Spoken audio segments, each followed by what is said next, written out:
First page நேயர்களுக்கு வணக்கம். அதிமுக இருக்கக்கூடிய தொண்டர்களின் ஆதரவு எடப்பாடி பழனிசாமிக்கா பன்னீர்செல்வத்துக்கா? இதுதான் போராட்டம்.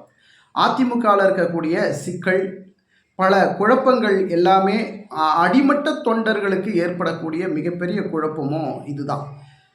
எடப்பாடி பழனிசாமிக்கு ஆதரவு கொடுக்கலாமா, இல்லை பன்னீர்செல்வத்துக்கு ஆதரவு கொடுக்கலாமா? நமக்கு எடப்பாடி பழனிசாமி நல்லது செய்கிறாரா, இல்லை பன்னீர்செல்வம் நல்லது செய்கிறாரா? யாருக்கு ஆதரவு கொடுத்தா நம்மளுடைய எதிர்காலம் இருக்கிறது, நமக்கு எப்போ பதவி வரும்?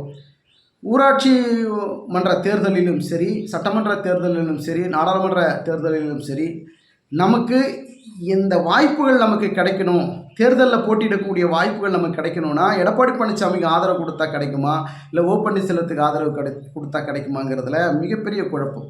ஆனால் தற்போது எடப்பாடி பழனிசாமிக்கு தான் ஆதரவு கொடுத்து கொண்டு இருக்கிறார்கள். அதிமுகவின் உண்மையான தொண்டர்கள் ஒரு பக்கம் எடப்பாடி பழனிசாமியினுடைய கட்டுப்பாட்டுக்குள்ளே இருந்தாலும் சரி, அவருடைய கட்டுக்காட்டை இழந்து பல பேர் பார்த்தீங்கன்னாக்கா பன்னீர்செல்வத்துக்கு ஆதரவு கொடுக்குறாங்க. இதையெல்லாம் இதுதான் அதிமுகவினுடைய பின்னடைவு அப்படின்னு பார்க்க முடிகிறது. இந்த பின்னடைவுக்கு காரணம் எடப்பாடி பழனிசாமி மீது ஒட்டுமொத்தமான பழியை போட்டுவிட முடியுமா, இல்லை பன்னீர்செல்வத்து மீது ஒட்டுமொத்தமான பழியை போட்டுவிட முடியுமா அப்படின்னு பார்த்தா அதற்கும் வாய்ப்பு இல்லை. காரணம் என்னவென்றால் கால சூழல்கள். அதிமுகவை இப்படி பிரிந்திருப்பதற்கு காரணம் அந்த பதவி, அதிமுகவினுடைய பொதுச் செயலாளருங்கிற பதவி, ஒற்றை தலைமைங்கிற அந்த ஒரு வார்த்தை, ஒருங்கிணையணும் அப்படிங்கிறது பன்னீர்செல்வத்தினுடைய எண்ணம். அனைத்து தலைவர்களும் ஒன்றிணைந்து நம்ம அம்மா அவர்களுடைய பொற்கால ஆட்சியை மீண்டும் அதிமுகவில் கொடுக்கணுங்கிறது சசிகலாவுடைய ஆசை.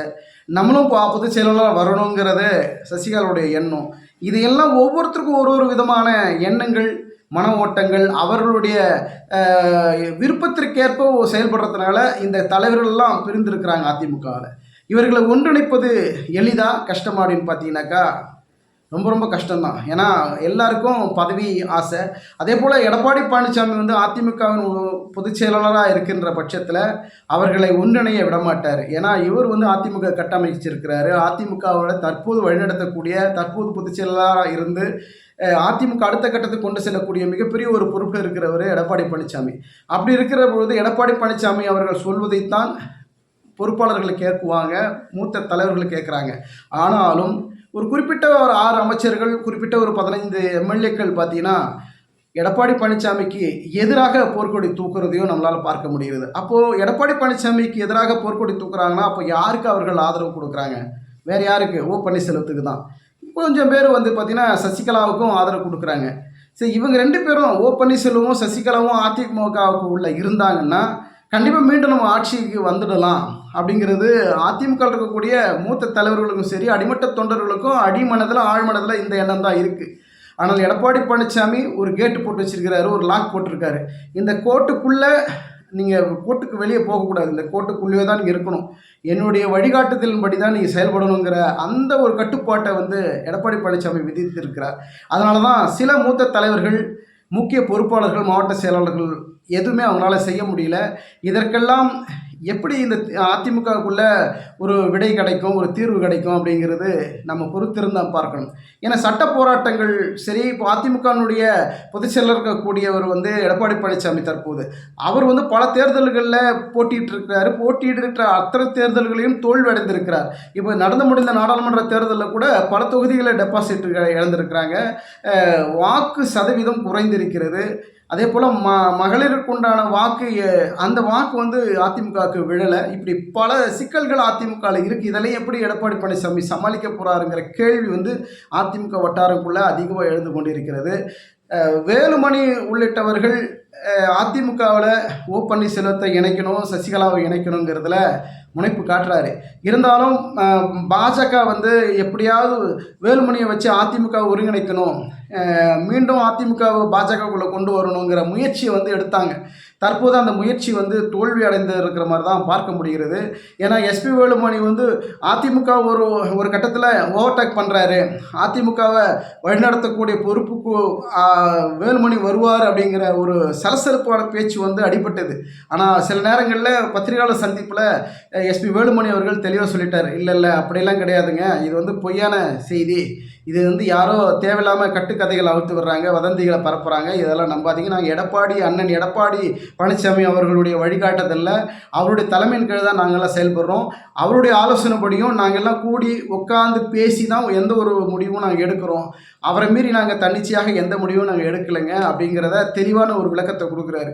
ஆனால் மறைமுகமாக மத்திய அமைச்சர்களை சந்திக்கிறது, அமித்ஷாவை சந்திக்கிறதுங்கிறது எஸ்பி வேலுமணியுடைய தொடர்கதையாக பழக்க வழக்கமாக இருக்குதுன்ற ஒரு பார்வையும் இருக்கிறது.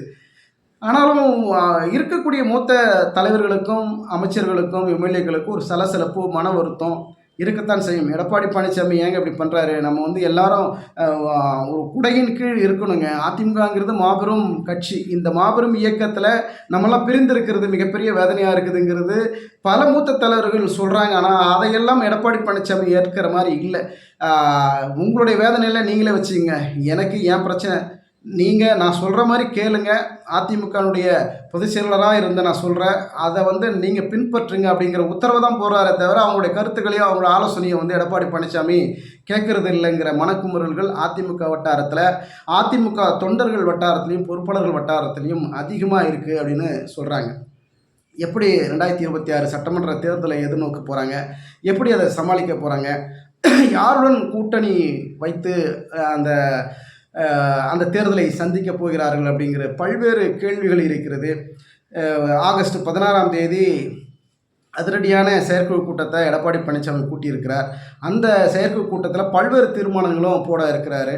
அந்த தீர்மானங்கள், அதிரடி தீர்மானங்கள் பற்றினா பன்னீர்செல்வத்தையும் சசிகலாவையும் உள்ளே சேர்க்கக்கூடாதுங்கிற தெளிவான தீர்மானத்தை போடுறதுக்கு தயாராக இருக்கிறார் எடப்பாடி பழனிசாமி.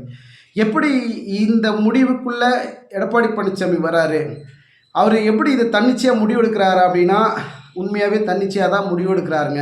யார் பேச்சும் அவர் கேட்குறது இல்லைங்க. அவருக்கு ஒரு 4 முக்கியமான நம்பகத்தன்மையான தலைவர்கள் இருக்கிறாங்க. அவர்கிட்ட மட்டும் பேசுவார், அவருடைய கருத்தை மட்டும் கேட்டுக்குவார். ஆனால் முடிவெடுக்கிறது எடப்பாடி பழனிசாமி மட்டும் தான் எடுப்பார் அப்படிங்கிற ஒரு சலசலப்பான பேச்சு அதிமுகக்குள்ளே இருக்குது அப்படிங்கிறத பார்க்க முடிகிறது. அதிமுக வட்டாரத்தில் விசாரிக்கின்ற பொழுது அதிமுக வந்தால் மட்டும்தான் வருகிற 2026 சட்டமன்ற தேர்தலில் போட்டியிட்டு வெற்றி பெற முடியும், ஆட்சியை பிடிக்க முடியும். தனித்தனியாக நாங்கள் பிரிந்திருந்தால் நிச்சயமாக வேறு யாரோ ஆட்சி செய்வதற்கு நாங்கள் உறுதுணையாக இருந்த மாதிரி எங்களுடைய ஓட்டெல்லாம் அவங்களுக்கு விழுகின்ற சூழல் ஏற்பட்டு விடுகின்ற ஒரு மிகப்பெரிய ஒரு சூழல் ஏற்பட்டுக்கிட்டே இருக்குது அப்படின்னு அதிமுக வட்டாரங்களில் பல மூத்த தலைவர்களும் பல அடிமட்ட தொண்டர்களும் அவருடைய கருத்துக்களை மனக்குமுறலாக மனவேதனையாக எங்களிடம் பகிர்றாங்க. இருந்தாலும் அதிமுக ஒன்றிணையணும், ஒற்றை தலைமையின் கீழ் இருக்கக்கூடாது, ஒருங்கிணைந்த அதிமுகவை உருவாக்கணுங்கிறதுல முனைப்பு காட்டுறாங்க. பன்னீர்செல்வத்தினுடைய முயற்சி ஒருங்கிணைந்த அதிமுக, சசிகலாவுடைய முயற்சி அனைத்து தலைவர்களும் ஒன்றிணையணும், அம்மானுடைய ஆட்சியை மீண்டும் கொடுக்கணுங்கிறதுல முனைப்பு காட்டுறாங்க சசிகலா. இதையெல்லாம் எடப்பாடி பழனிசாமி ஏற்றுக்கொண்டு வழிநடத்துவாரா, இல்லை நான் பொதுச் செயலாளராக இருக்கிறேன், எனக்கு அடுத்தடுத்த பதவிகளில் நீங்கள் இருங்க, சரி பரவாயில்ல வாங்க அப்படின்னு ஒரு வழி விடுவாரா, ஏற்றுக்கொள்வாரா, இல்லை ஆகஸ்ட் 16ஆம் தேதி நடக்க இருக்கக்கூடிய செயற்குழு கூட்டத்தில் இந்த தீர்மானங்களை போட்டு அந்த தீர்மானங்களுக்கு கட்டுப்பட்டு நீங்கள் இருக்கிறதுனா வாங்க, இல்லைன்னா நீங்கள் வெளியே இருக்கிற மாதிரி வெளியே இருந்துக்கங்க, நான் பார்த்துக்கிறேன், அதிமுகவை கட்டமைக்கிறேன், எனக்கு அதிமுகவை எப்படி வழிநடத்தணும்னு தெரியும், எப்படி தேர்தலை சந்திக்கணும்னு தெரியும் அப்படிங்கிற அதிரடியான அறிவிப்பை வெளியிடுவாரோ அப்படிங்கிற மிகப்பெரிய ஒரு எதிர்பார்ப்பு ஆகஸ்ட் 16 எதிர்நோக்கி காத்து கொண்டிருக்கிறது. அதிமுகவின் அடுத்த கட்ட முயற்சி, அடுத்த கட்ட பிளான், எடப்பாடியின் அடுத்த கட்ட வியூகம் என்னவாக இருக்கும்? அதிமுகவுடைய தினம் ஒரு பிரச்சனைகள் வருது, தினம் ஒரு புது அறிவிப்புகள் வருது, செயற்கை கூட்டத்தில் என்னென்ன முடிவுகள் எடுக்க போகிறாங்கங்கிற மிகப்பெரிய ஒரு எதிர்பார்ப்பு கேள்விகளும் தொடர்ந்து கொண்டே இருக்கிறது. பொறுத்திருந்து பார்க்கலாம்.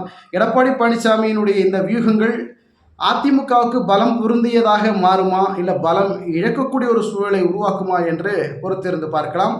இந்த சேனலை பார்த்து கொண்டிருக்கக்கூடிய அனைத்து அன்பர்களும் நம்மளுடைய சேனலை லைக் பண்ணுங்கள், சப்ஸ்கிரைப் பண்ணுங்கள், அனைத்து நண்பர்களுக்கும் இந்த சேனலை ஷேர் பண்ணுங்கள். குறிப்பாக உங்களுடைய கருத்துக்களை கமெண்ட் செக்ஷனில் பதிவு பண்ணுங்கள். நன்றி, வணக்கம்.